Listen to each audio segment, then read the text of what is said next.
నేనే అల్లూరి సీతారామరాజుని, మన్యానికి మమడలేని మహారాజుని, పాత బాధ్యత సుఖం తీర్చడానికి కంకణం కట్టుకున్న మహారాజు. నువ్వు అల్లూరి సీతారామరాజువా? నువ్వు కట్టవి కడిగిరా. నేను కట్టుకున్నా. అవును అటుగా నీ పక్కలో బలమైన ఇచ్చి ఉంది. అవును అటుగా ఈ రవి అస్తమించాలి సామ్రాజ్యాన్ని కడగలాసినది. మేము ముక్కు తెల్లతోడము. ఏమిటి నువ్వు ఒక తెల్లతోవా? ఎవరికి నా తెల్లతోడివి? నాక నువ్వు మా గద్దపై పుట్టావా? నీ తాత పుట్టారా? నీ ముత్తాత పుట్టారా? ఎక్కడో కండమలో పుట్టి దేహి అని మా గద్దపై కాలు పెట్టి మా సంపదను కొల్లగొట్టి మా కట్లనే కాలు కొట్టావు. నువ్వు మా తల్లిగా మాట్లాడుతున్నావు. మేము మాకు వెన్ను తట్టేవా? అనాదిగా బాధ్యత వెన్నుపై తగ్గేవారు తప్ప వెన్ను పట్టి నడిపే వాళ్ళు లేరు. ఇక మీ దోస్తాలు దుమ్మలుగా ఎంతకాలం చల్లవునా చల్లవు. మీరు పట్టేట్టు మెతుకులు లేక మన బాధ్యత రోజులో ఆగిన రక్తాలు పోసిన తల్లిన ఈ బాధ. అందుకే ఈ దేశంపై కన్ను పడింది. నువ్వు మాతో అధికంగా మాట్లాడుతున్నావు. నేను ఒక అధికంగా మాట్లాడుతున్నా. మా గద్దపై కాలు పట్టి మమ్మల్ని శాసించే హక్కు మీకు ఎవరిచ్చారా? మా దేశాన్ని వీచిపోలే లేదా బాధ్యత కట్టి వారిని బాధకు వేయని మీకు ఇచ్చుకోవాల్సి ఉంటుంది. అప్పుడు తెలుస్తుందిరా బాధ్య శక్తి సామర్థ్యాలు.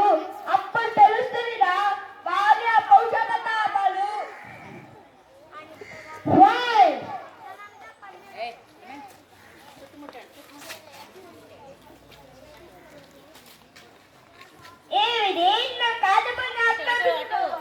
పిరిగి బద్ద ఒక్కటి కాదుబందానికి ఇంతమంది ఎందుకురా? రారా కాదురా తప్పుంటే కాదురా. ముచ్చు పాకిలుకున్న నా గుడ్డ తవ్వతారా? రారా కాదురా.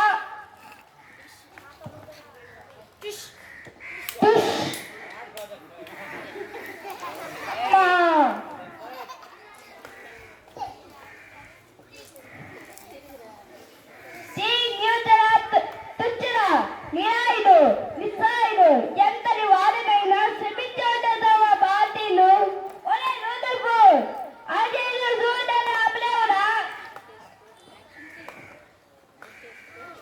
అజేలు చూడని ఆపలేవరా?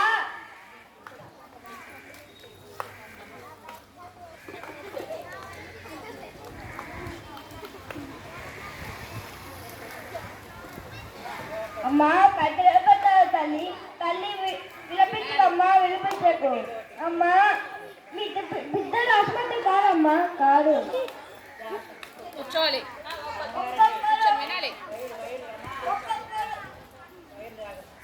ఒక్కొక్క దాన్ని అభిమాని ఒక్కొక్కరు ఒక్కొక్క ముద్దమ్మ తీరయ్యి ఒక్కొక్కరు ఒక్కొక్క ఆలోచన పదే కథ చేయక మారుడు వందే మాతరం వందే మాతరం వందే.